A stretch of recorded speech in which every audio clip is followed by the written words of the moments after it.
សួស្តីអ្នកទាំងគ្នាជួបជាមួយខ្ញុំម្ដងទៀតហើយអ៊ូឆាងហើយនេះយើងមានរឿងថ្មីដែលមានចំណងជើងថា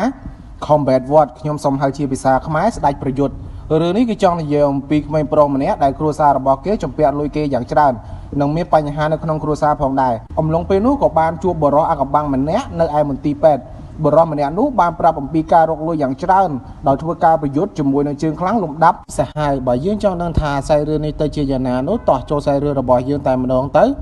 យើងក៏បានឃើញនៅផ្ទះមួយខ្នងនិងប្តីប្រពន្ធពីរនាក់ភ្ជាប់នឹងសម្លេងនិយាយថាសូមទុកពេលឲ្យខ្ញុំមួយខែទៀតមកបរិសុទ្ធម្នាក់ដែលមាននៅឆ្នាំងអ៊ូតជាប់នៅដៃក៏បានតបថាបើឯងខ្ចីលុយគេពួកឯងត្រូវសងវិញឲ្យគ្រប់ចំនួនទោះបីពួកឯងត្រូវលក់សេរីរាង្គក៏ដោយនឹងបន្តនិយាយទាំងឆ្នាំងអ៊ូតកំពុងក្តៅដាក់ទៅបរិសុទ្ធម្នាក់នោះថាប្រហែលខ្ញុំត្រូវឲ្យឯងស្គាល់អំពីអារម្មណ៍ឈឺចាប់ដោយយើងនៅពេលដែលយើងមិនបានលុយដែលគេបានជំពាក់និងបានឃើញនារីជាប្រពន្ធកំពុងចុចទូរស័ព្ទទៅរកនរណាម្នាក់ប្រូភ្នែកមួយក៏បានឃើញក៏បានឆក់យកទូរស័ព្ទនិងបន្តទៀតថាតើនេះគឺជាអ្វីកំពុងហៅប៉ូលីសតាមមែនទេឬក៏ហៅអ្វីផ្សេងមិនចាំបាច់ខំប្រឹងនោះទេវាគឺអត់ប្រយោជន៍ទេនឹងបានកលេចមើលទូរស័ព្ទក៏បានឃើញនៅសារមួយផ្ញើទៅកូនប្រុសក្នុងសារនោះគឺមានន័យថាហេតុអ្វីបានជាឯងមិនលើកទូរស័ព្ទឥឡូវនេះតើកូននៅឯណាប្រូភ្នែកមួយក៏បានឃើញនៅសារបែបនេះក៏បានសោកយ៉ាងខ្លាំងនិងព្រមទាំងនិយាយថាពួកយើងមានពិធីជួបលៀងល្អបែបនេះហេតុអ្វីបានមិនហៅកូនប្រុសអ្នកទាំងពីរមកសប្បាយជាមួយគ្នាមកប្តីប្រពន្ធពីរនាក់នោះក៏បានលើកដូច្នេះបានស្រែកថាសូមកុំធ្វើបាបកូនរបស់ខ្ញុំអីប្រូភ្នែកមួយក៏បានសោកយ៉ាងរោគចិត្តថាឆាបបិទមាត់របស់ពួកគេទៅពីព្រោះយើងខ្លាចកូនរបស់គេមកគឺមានការភ័យខ្លាចអំឡុងពេលនោះប្រូភ្នែកមួយក៏បានលើសំឡេងជំហានជើងដើរចូលមកឈប់នៅមាត់ទ្វារខ្ញុំប្រាប់ឲ្យហៅហ្មងទៅនេះជាតួប្រុសរបស់យើងមានឈ្មោះថាសេនូកាំងសេនូកាំងក៏បានឈរនៅមុខទ្វារនៅលុកដៃបើកទៅទ្វារម្ដាយរបស់សេនូកាំងក៏បានត្រូវគេទប់មាត់ប៉ុន្តែចិត្តរបស់គាត់មិនចង់ឲ្យកូនរបស់គាត់ចូលនោះទេសេនូកាំងក៏បានបើកទ្វារចូលមកសុទ្ធតែចំហាយនៃការរងចាំសម្លាប់គឺពិតជាលោចសេនូកាំងក៏បាននិយាយទាំងដោះស្បែកជើងថានេះគឺជាផ្ទះរបស់ខ្ញុំសេនូកាំងបានដើរចូលនៅក្នុងផ្ទះកាន់តែជ្រៅអំឡុងពេលនោះក៏មានបរិសុទ្ធម្នាក់បានយកដំបងបេសបលមកសំពងកណ្ដាលក្បាលរបស់សេនូកាំងម្ដាយរបស់គេក៏មានការភ្ញាក់ផ្អើលបរិសុទ្ធដែលបានវាយនោះក៏មានការភ្ញាក់ផ្អើលដូចគ្នាត្រង់សេនូកាំងក៏បានយកដៃរបស់ខ្លួនចាប់ទៅលើស្មាបរិសុទ្ធម្នាក់នោះមិនចាំយូរនោះទេសេនូកាំងក៏បានដាក់មួយដៃទៅវិញយ៉ាងធ្ងន់តែម្ដងយើងក៏បានឃើញនៅសភាព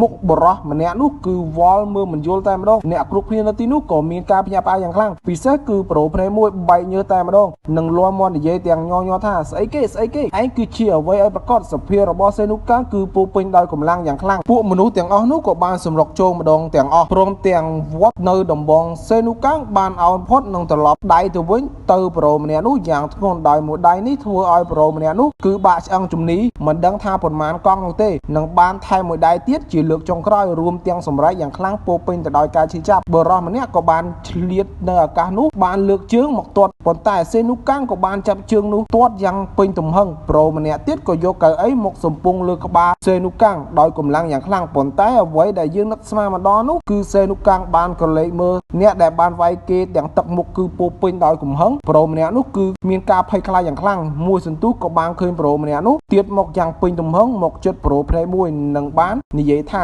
តើមានអ្វីកើតឡើងយើងមើលទៅបេក្រោនក្រោយប្រូភ្នែកមួយវិញគឺប្រូម្នាក់ដែលបានសេនូកាំងបានវាយនោះគឺបាក់កបាត់ទៅហើយពេលនោះប្រូភ្នែកមួយមានគំនិតចង់គំរាមម្ដាយឪពុកសេនូកាំងក៏ភ្ជាប់នឹងពាក្យសម្ដីនិយាយថាតើយើងចង់ដឹងថាពេលឯងបានឃើញឪពុករបស់ឯងបានស្លាប់តើឯងមានអារម្មណ៍យ៉ាងណានិយាយមិនទាន់ចប់ផងក៏ឃើញនៅឆ្នាំងអ៊ុតកំពុងក្តៅមកជិតមុខរបស់ខ្លួនអ្នកដែលបានកាន់នោះគឺសេនូកាំងបានរួចឆ្នាំងអ៊ុតនឹងមុខប្រូភ្នែកមួយខ្ទប់នៅជញ្ជាំងយ៉ាងពេញទំហឹងម្ដាយឪពុករបស់សេនូកាំងក៏បើកភ្នែកធំតែម្ដងសេនូកាំងបានដកឆ្នាំងអ៊ុតចេញពីមុខប្រូភ្នែកមួយយ៉ាងយឺតនិងបានឃើញនៅស្ថានភាពប្រូភ្នែកមួយគឺពិបាកមើលខ្លាំងមែនតើមិនដឹងថាស្លាប់ឬក៏រស់នោះទេប៉ុន្តែឮសំឡេងបន្តិចថាសូមខទៅលេខ911ឲ្យខ្ញុំផងយើងបែរមកមើលទស្សនភាពទាំងមូលគឺពោពេញទៅដោយមនុស្សរបួសនិងស្លាប់ផងដែរសេនូកាំងកំពុងតែអស់កម្លាំងនិងបានកលេចឃើញឪពុកម្ដាយរបស់ខ្លួនកំពុងជាប់នៅចំណងក៏បានរត់ទៅស្រាយនិងនិយាយថាតើអ្នកទាំងពីរមិនអីនោះទេមិនតនិយាយចប់ផងក៏បានដួលភ្លាមតែម្ដងយើងក៏លេចមកមើលមន្ទីរពេទ្យវិញបានឃើញអ្នកដែលបានត្រូវរបួសពីការវាយគ្នាយ៉ាងច្រើននិងបានឃើញគ្រូពេទ្យម្នាក់សួរទៅពលីនុថយកាថាតើមានអ្វីកើតឡើងបានជាមានភាពរញ៉េរញ៉ៃម្លេះនៅក្នុងមន្ទីរពេទ្យខ្ញុំបានឮថាក្មេងប្រុសម្នាក់ នាក់បានវាយជាមួយគេចំនួន10នាក់ដោយសារពួកគេបានវាឪពុករបស់ក្មេងប្រុសម្នាក់នោះបានជាមានអ្នករបួសច្រើនដូចនេះហើយក្មេងប្រុសម្នាក់នោះត្រឹមជាសិស្សវិទ្យាល័យតែប៉ុណ្ណោះលោកគ្រូពេទ្យម្នាក់នោះក៏មានការភ្ញាក់ផ្អើលអញ្ចឹងខ្ញុំសូមហៅលោកគ្រូពេទ្យនោះថាលោកគ្រូពេទ្យបន្តាយើងក៏បានឃើញប្រុសភ្នែកមួយបានប្រាប់ទៅកូនចៅថាបានឃើញក្មេងនោះត្រូវសម្លាប់ចោលភ្លាមៗកុំបារម្ភចវាយគេត្រូវបានបញ្ជូនមកមន្ទីរពេទ្យនេះដូចគ្នាកូនចៅម្នាក់នោះបន្តទាំងសោយថាខ្ញុំបានបញ្ជូននៅខ្លាឃ្មុំដល់កំណាចទៅហើយក្មេងម្នាក់នោះច្បាស់ជាមិនសរសៃទេចវាយគ្រូពេទ្យពាក់បន្តាបានស្ដាប់ឮថាខ្លាឃ្មុំធំបានសួរទៅអ្នកគ្រូពេទ្យពលិនុថយកានោះថាតើក្មេងប្រុសម្នាក់នោះនៅបន្ទប់ណាចាំឲ្យភ្លេចលោកគ្រ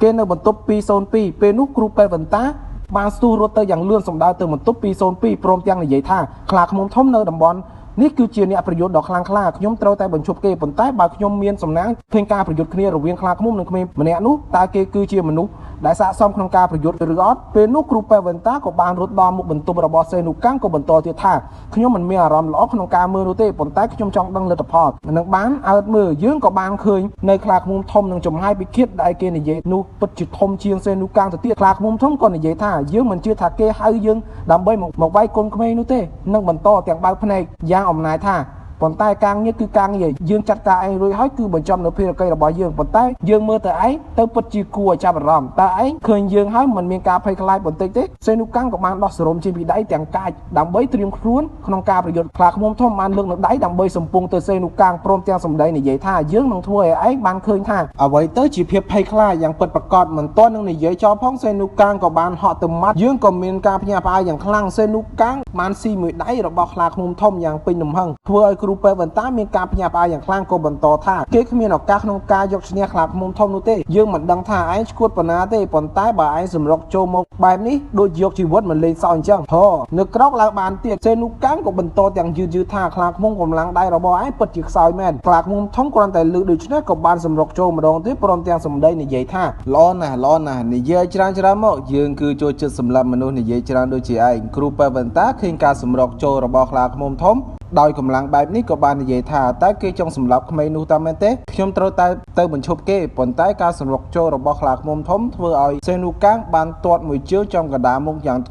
ងន់តែម្ដងគ្រូពេទ្យក៏បន្តថាស្អីគេគ្មាននរណាម្នាក់អាចវាយឈ្នះខ្លាឃ្មុំនេះបានទេកាលពីមុនខ្លាឃ្មុំធំពេលដែលបានដួលនោះក៏បានយកដៃរបស់ខ្លួនមកទប់ត្រូវហើយគ្មានវិធីណាដែលអាចធ្វើឲ្យខ្លាឃ្មុំចោះចាញ់យ៉ាងងាយបែបនេះទេគេក៏មានរូបរាងកាយរឹងមាំនៅក្នុងប្រទេសនេះវាមិនអាចឲ្យក្មេងវិទ្យាល័យម្នាក់អាចទាត់គេដួលបានទេយ៉ាងម៉េចស្មានថាមួយជើងឯងបំបីមិញធ្វើឲ្យយើងគឺចាប់តាមមែនទេនិយាយមិនទាន់ទាំងចប់ផងក៏បានស៊ីមួយដៃរបស់សេនូកាំងយ៉ាងពេញទំហឹងមិនអាចទេសេនូកាំងក៏មិនប្រឡែងនៅឱកាសនេះក៏បានប្រើក្បាច់បដាងដាក់យកតែម្ដងខ្លាឃ្មុំធំក៏ធ្វើការក្រៀកសេនូកាំងពេញទំហឹងនិងបន្តសោយព្រមទាំងនិយាយថាមិនគួរជឿទេថាឯងបានឲ្យខ្ញុំដើរដល់ចំណុចនេះមិនមែនជាក្បាច់ដែលខ្លាឃ្មុំចង់ឲ្យក្មេងម្នាក់នេះបាក់ឆ្អឹងស្លាប់ទេខ្លាឃ្មុំធំក៏ខំប្រឹងអោបសេនូកាំងយ៉ាងពេញទំហឹងនេះគឺជាអ្វីដែលឯងទទួលបានឆាប់ជប់ភ្លាមអំឡុងពេលដែលគ្រូពេទ្យវ៉ាន់តារត់មកខាត់នោះខ្លាឃ្មុំធំក៏ខំប្រឹងប្រើកម្លាំងរបស់ខ្លួនរត់កាន់តែខ្លាំងពេលនោះខ្លាឃ្មុំធំក៏មានអារម្មណ៍ថាហេតុអ្វីបានជារត់សេនូកាំងមិនទៅសោះអញ្ចឹងនេះគឺជាកម្លាំងរបស់ខ្ញុំទាំងអស់ហើយក្រឡេកមកមើលសេនូកាំងវិញគឺកំពុងយកដៃទាំងពីររបស់ខ្លួនច្រត់លើស្មារបស់ខ្លាឃ្មុំធំវាមិនអាចទៅរួចទេតើឯងជាអ្វីប្រកាសខ្ញុំបានប្រើកម្លាំងរបស់ខ្ញុំទាំងអស់ហើយសេនូកាំងក៏បានតបថាបើឯងមិនជឿពេលនោះស្រាប់តែរួញនៅស្មាខ្លាឃ្មុំធំពេញទំហឹងបណ្ដោយខ្លាឃ្មុំធំមានការឈឺចាប់យ៉ាងខ្លាំងសេនូកាំងបានរើបំរាស់ចេញពីការរត់របស់ខ្លាឃ្មុំធំយ៉ាងពេញទំហឹងខ្លាឃ្មុំធំក៏មិនខុសគ្នានោះដែរក៏ខំប្រឹងរត់សេនូកាំងយ៉ាងពេញទំហឹងដូចគ្នាសេនូកាំងគឺមិនចង់និយាយច្រើននោះទេបានយកក្បាលរបស់ខ្លួនមកអុកពីលើក្បាលរបស់ខ្លាឃ្មុំធំមួយទំហឹងតែម្ដងមកនៅជិតនោះមានការខូចខាតយ៉ាងខ្លាំងអូយតែក្បាលរបស់ឯងធ្វើពីដៃតាមមែនទេសេនូកាំងក៏បានអុកជាលើកទី2ប៉ុន្តែម្ដងនេះកម្លាំងគឺធ្ងន់ជាងមុនទ្វេដងក្បាលរបស់ខ្លាឃ្មុំធំគឺមើលលែងយល់តែម្ដងមើលទៅសេនូកាំងគឺមិនទាន់អស់ចិត្តនោះទេ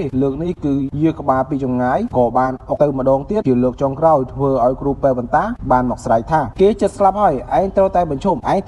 ់បើឯងបង្កឲ្យខ្លាំងជាងនេះយើងពិតជាពិបាកក្នុងការសម្អាតឲ្យឯងហើយគ្រូពេទ្យបន្តាក៏បានយកទូរស័ព្ទមកនិយាយថាមានអ្នកជំងឺនៅបន្ទប់202មានរបួសដោយគ្រោះថ្នាក់ចរាចរណ៍សេនូកាំងក៏បាននិយាយទាំងហត់ថាតើ តាលោកជាណាតាលោកជាគ្នារបស់គេតើមែនទេខ្ញុំមិនមែនជាគ្នារបស់គេទេបើខ្ញុំអាចខ្ញុំចង់ធ្វើជាគ្នារបស់ឯងទៅវិញតើលោកកំពុងនិយាយពីអ្វីពេលនោះក៏មានមនុស្សពាក់ឈុតចម្លែកជាច្រើនអ្នកដើរចូលមកនិងនិយាយថាអ្នកជំងឺត្រូវបានបញ្ជាអត្តសញ្ញាណយើងនឹងថែរក្សារឿងនេះជាការសម្ងាត់តើយើងអាចធ្វើឲ្យខ្លាឃ្មុំធំនេះមិនអាចដឹងខ្លួនបានទេនៅពេលបច្ចុប្បន្នខ្ញុំបានយល់ពីការនិយាយរបស់លោកហើយខ្ញុំនឹងចាប់ផ្ដើមមនុស្សទាំងអស់នោះកំពុងធ្វើអ្វីម្យ៉ាងសេនូកាំងក៏បានស្រែកថាតើពួកលោកជាអ្នកណាឲ្យពិតប្រាកដគ្រូពេទ្យបន្តាក៏បានហុចនឹងការសម្គាល់ខ្លួនឲ្យទៅសេនូកាំងនិងព្រមទាំងនិយាយថាប្រសិនបើឯងមានបំណងចង់ធ្វើការឲ្យចង្វាយរបស់ខ្ញុំឯងចង់បានអ្វីក៏បានតាមដែលឯងត្រូវការសេនូកាំងក៏បានលឺដូច្នោះហើយក៏បានក្តាប់កាតនោះហើយក៏និយាយថាពិតជាឈួតមែនព្រមទាំងបោះចោលនៅការនោះចូលក្នុងធុងសម្រាមនិងបន្តការដើរចេញព្រមទាំងសម្ដីថាតើពួកលោកចង់បានអ្វីពីខ្ញុំឲ្យពិតប្រាកដគ្រូពេទ្យបន្តាក៏បាននិយាយទាំងទំនុកចិត្តថាអ្វីដែលឯងគិតបន្តិចទៀតឯងនឹងមករកខ្ញុំ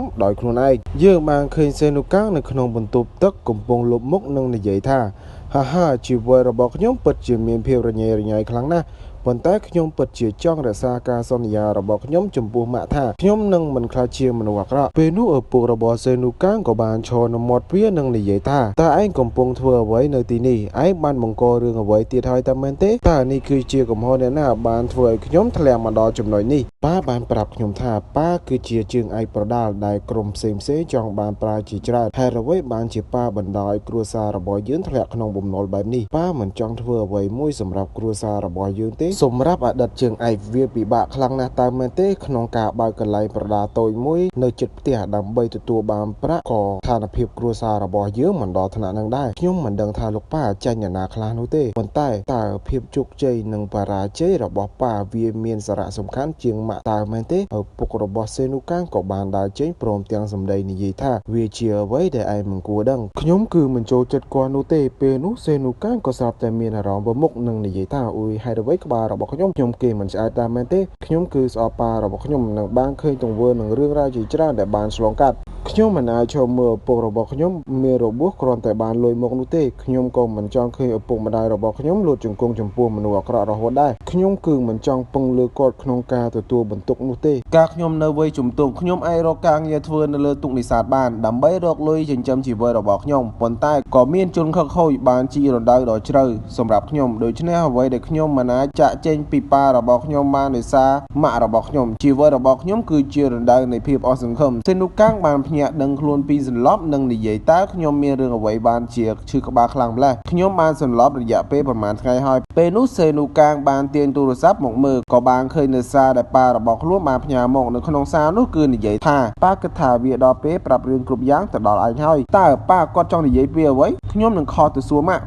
់តើសុខសប្បាយទេម៉ាក់របស់សេនូកាំងបានតបថាកុំទៅផ្ទះព្រោះមានមនុស្សអាក្រក់កំពុងរងចាំយើងនៅឯផ្ទះសេនូកាំងក៏មានការភ្ញាក់ផ្អើលយ៉ាងខ្លាំងនិងបន្តម៉ាក់បានបដូរបន្ទប់ឯងនៅក្នុងមន្ទីរពេទ្យនោះដោយដាក់ឈ្មោះអ្នកដតីតើឥឡូវម៉ាក់កំពុងនៅឯណាម៉ាក់នៅជិតអូតែដែលនៅជិតប៉ុស្តិ៍ប៉ូលីសកូនត្រូវចាំថាកុំចាក់ចេញពីមន្ទីរពេទ្យឲ្យសោះព្រោះនៅខាងក្រៅគឺគ្មានសុវត្ថិភាពទេរឿងគ្រប់យ៉ាងគឺមកពីខ្ញុំនឹងទៅដោះស្រាយឥឡូវនេះខ្ញុំនឹងទៅរកម៉ាក់ពេលនោះប៉ារបស់សេនូកាំងក៏បានខលមកម្ដងទៀតនិងបានលើកនិយាយថាហេឡូតើលោកគឺជាកូនរបស់លោកកាំងតើមែនទេបាទគឺជាខ្ញុំតើលោកជាអ្នកណាគេខ្ញុំតែពីបន្ទប់សង្គ្រោះបន្ទាន់លោកកាំងបានធ្លាក់ពីលើអាគារមានអាការៈធ្ងន់ធ្ងរសេនូកាំងបានឮដូច្នេះក៏មានការភ្ញាក់ផ្អើលយ៉ាងខ្លាំងយើងបែរមកមើលពេលលោកកាំងត្រូវជាឪពុករបស់សេនូកាំងបានធ្លាក់ពីលើអាគារវិញនិងបានកាត់មកបន្ទប់សង្គ្រោះបន្ទាន់សភាពរបស់លោកកាំងគឺពិតជាធ្ងន់ធ្ងរគ្រូពេទ្យបាននិយាយថាយើងត្រូវវះកាត់គាត់ការវះកាត់នេះពិតជាពិបាកប្រាក់ដែលត្រូវចំណាយគឺ